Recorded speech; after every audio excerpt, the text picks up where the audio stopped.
Cheers, everybody, and welcome to Just the Sip, Tongasmic wine exploration and adventure with me, your host, Norma. Usually at this point in any kind of podcast, vodcast, whatever you want to call it, somebody gives this grandiose introduction about themselves and why they're so meant to be doing this, why they're qualified. For me, I could say that I went to college and studied viniculture, that's winemaking. And then afterwards, I became a highly successful sommelier, and that I was working at one of the top 5-star restaurants. Wait, that's not what they call them, right? That's hotels. Anyway, that's not me, and that's not what I do, but this show is anything but normal. So I did go to college and I drank a lot of wine, but it was not studying wine. I never became a sommelier, not an expert. My parents liked wine. Mom liked wine a lot, but they did not influence me at all in my wine. So what is my story? What am I doing here? Thank you for asking. I will tell you Norma's wine journey. So it started probably when I was a very young teenager. My family took a trip down to a small place in Lake Erie called Put-in Bay on South Bass Island. Anyone in that area knows it is pretty notorious. And there is a winery there. There actually used to be 17 wineries on this tiny island.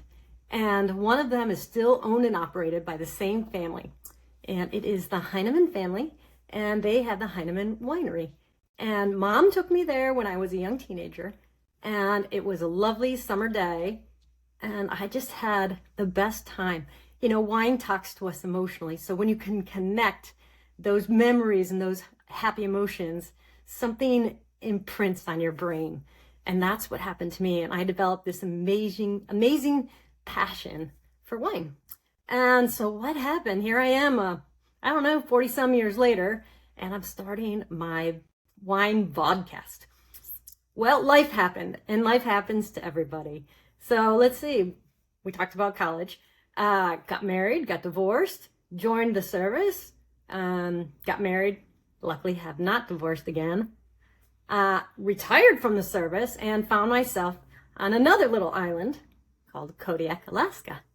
And just by happenstance, I ended up getting a job with an alcohol distributor as a sales rep. And I have been selling spirits, beer, and wine for the last 2 years. And part of my job that I really enjoyed was doing wine tastings. No surprise. Learned a lot about it, but also had so many people come up to me and ask me questions, which made the little wheels in my brain start turning that perhaps having a show like this is not a bad idea. Actually, it's a pretty good idea. So here we are. What are my motivations? People, I am not making money. Well, not yet. Don't forget to like and subscribe. But my motivations, the other thing, I am not endorsed or sponsored. Zero money. Any of the wine that I consume on the show was purchased with my greenbacks, unless it was given to me, and then I will tell you about that. So as the title says, this is all about adventure and exploring. I will tell you straight off, I am not a sommelier, already said that, but I'm not a wine expert. There is so much to know and to learn about wine that I am on this journey with you. So let's learn some more about wine. Fun. So right now, I know you guys are all taking notes. Get out that pen and paper, and we're going to have a pop quiz. Surprise! I want you to make a list of all the wines that you know of. And I will give you a hint because you're like, Norma, I don't know. That's fine. This is not a difficult test. Okay, so start with different varietals that you know. And just write them down. No cheating. Come on, no Googling here. Just what you can think of. All right? And while you're doing that, I am going to start our very first wine lesson. Here we go. This is so exciting. Here we go. All right. I am not speaking down to you, but we have to start at a basic level. And that is going to be where we are, right?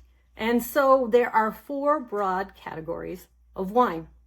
First, actually not first. There's no first or second. There are just 4. And I'm going to just label them out. White, this is surprise, pink or rosé, red, and sparkling. So you've just learned the 4 basic categories of wine. Congratulations. First lesson. Awesome. Today, we are going to talk about sparkling wine. Just for a little bit. I'm going to host a whole episode on sparkling wine because we could talk about that for hours. Matter of fact, we may have multiple episodes on that. But today, we're just going to talk about a little bit. Sparkling wine is normally used for celebrations because today we're celebrating. It is episode number 1. Cheers to the intro. So everybody, cheers to the intro. A couple tips on champagne. Here it is. This is what I'm drinking. When you take the cork off, you want to twist it. Let's back up a little bit. Don't shake the bottle, please, unless you just won a gold medal at the Olympics. I beg you, don't. You will lose probably half of the product that you want to try. And it doesn't have to be expensive. It doesn't have to be cheap. The contents are under pressure. That is the reason why they put metal over the cork to actually keep it in, because once that cork comes out, it's really going to fly. So be careful with that. All right. So the cork, easy tip, twist it. If you can't get a good grip on it, get one of those jar openers or a tea towel or something so you get a nice grip and just gently twist it. And pull it up, just twisting it, and it should just have a nice to it, right? You don't want the crazy, or again, you're going to lose half of your bottle. These are my little bits of advice. So this bottle is a 750 milliliter bottle. We are going to talk about bottles in a whole different episode. But the nice thing about this bottle and this size is that it is conveniently almost nearly 4 portions of 6-ounce pours, which means it's meant to be shared. Isn't that awesome? So, good question. Can we drink sparkling wine if we're not celebrating something? Fabulous question. Thank you for asking. Hold on. Okay. Yeah, you can drink sparkling whenever you want to. Hey, I suggest that you have some for dinner tonight, right? Like pair it up with your dinner. Pair it up with popcorn. Who cares? You can drink sparkling any time of the day or any time of the night. Do not conform. The biggest message that I am going to tell you on this show is think outside your box, or in this case, your bottle, right? Bust your norm, not my norm, your norm. Try something different. Do something different. So let's also talk a little bit more about bubbly. So this is, I'll show you the label, but this is a bottle of champagne. And we know it's champagne because it says on the bottle, champagne. And that means it comes from the Champagne region of France. So it is the only designation, the only place that you can get that designation. But there are many other places around the world that, and trust me, champagne is sparkling wine. Sparkling, right? We're going to talk more about sparkling. Don't let me lose you here. There's a lot going on. But let's just talk about other names for sparkling wine in different countries. We've got Spumante in Italy, Espumante in Portugal, Cava in Spain, Sekt in Germany, and my absolute favorite, because it just sounds so cute, Cap Classique in South Africa. So those are all sparkling wines. Then you have semi-sparkling. I mean, it really gets into the weeds. And some of the difference in these is just how much sugar is in there and how much effervescence. I'm telling you, it gets really technical. Let's talk a little bit about glasses. You've got options here. You can go with the traditional flute, which your nice little bubbles will go up, and it just looks so pretty. But more and more, I think people are trending to go with white wine glasses. And again, they're doing this because you can actually get a nice nose from it. A nice part about wine is that your senses are working together. We're going to have an episode on that, biology. So when you smell it and you can, absorb some of that, really get some of those fruit flavors already in your nose and then on the tongue. Hold on. Yeah. I mean, it's the same thing, just two different classes. Another episode. So, but I would recommend, if you're not going to use a champagne flute, and you don't have to, use a white wine glass, which is a little bit smaller than the red. We're going to have a whole episode on that. Okay. I've done a lot of talking. We're going to play bingo. You guys ready? All right. So I have already gone through and made up my list in no particular order. So bear with me. I'm going to read it because I really can't try to think all these on the fly. I probably can, but it'll be awkward.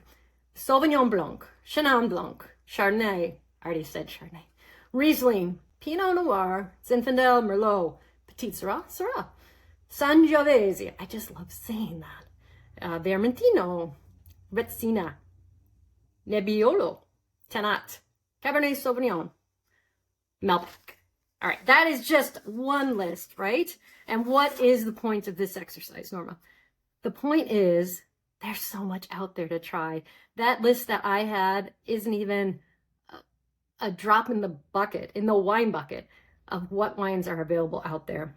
So as I said, we're going to explore the world of wine, which leads right into what's coming next. Why should I continue to keep watching this? Great question. Here are some topics, again, in no particular order, so don't tell me, Norma, you said you were going to do this next. No, not true. We are going to talk about what is wine. Is less expensive wine bad? Interesting. Should I screw it off or should I pop it off? Which one? Let's make some wine. Yes. Wine glasses, I already talked about that. Let's talk about the history. Let's talk about the biology, the geology, the geographic. What's ABV? What's BAC? Hey, check the temperature. Where are you storing this and what do you serve it at? Oh. Hey, I really appreciate you guys being with me. I have my final four. I'm going to end with final four here. Number one, break your norm. Try something different. It does not have to be expensive. We'll talk about expensive and inexpensive wines, but try something different. Go out and go either order a glass of something you've never tried before, or go ahead and just grab something off the shelf. And don't let your biases stop you from trying something and trying it for the first time. You know, I might have tried that wine 40 years ago with my mom and said, oh, 5 years later, I don't like that. It's too sweet for me. Go back and try it. Just have an open mind doing it, right? Number two, please like, subscribe. That's how I can do this. I'm not here for the money, but it's so great just to see those thumbs up. I appreciate it. And similarly, three, share. You know somebody who loves wine and is like, I have all these questions. I don't have all the answers, but we're going to find them out together. Share the good news. And four, lastly, ask questions. When you go to the store, when you go to the restaurant, they may not be experts either. Don't ask them what their favorite is. That is so subjective, right? But ask them a little bit about the wine because they do get wine training occasionally, depending where you go to. You might find out a little bit of tidbits. Also, you can leave comments below, which I'll be happy to answer either on the show or in the chat box. Lastly, this would not be finished without thanking a few people. First of all, thank you to my focus group. Cheers to you all. You helped me focus and get this episode done. And then I can't do it without my creative team that has helped me with my artistry. And not lastly, but third, I've got a wonderful musician who has created this intro and outro music. And now lastly, but not leastly, my equipment Sherpa. Thank you, Marshall. Couldn't do it without you. Hey, we'll see you next time. Cheers.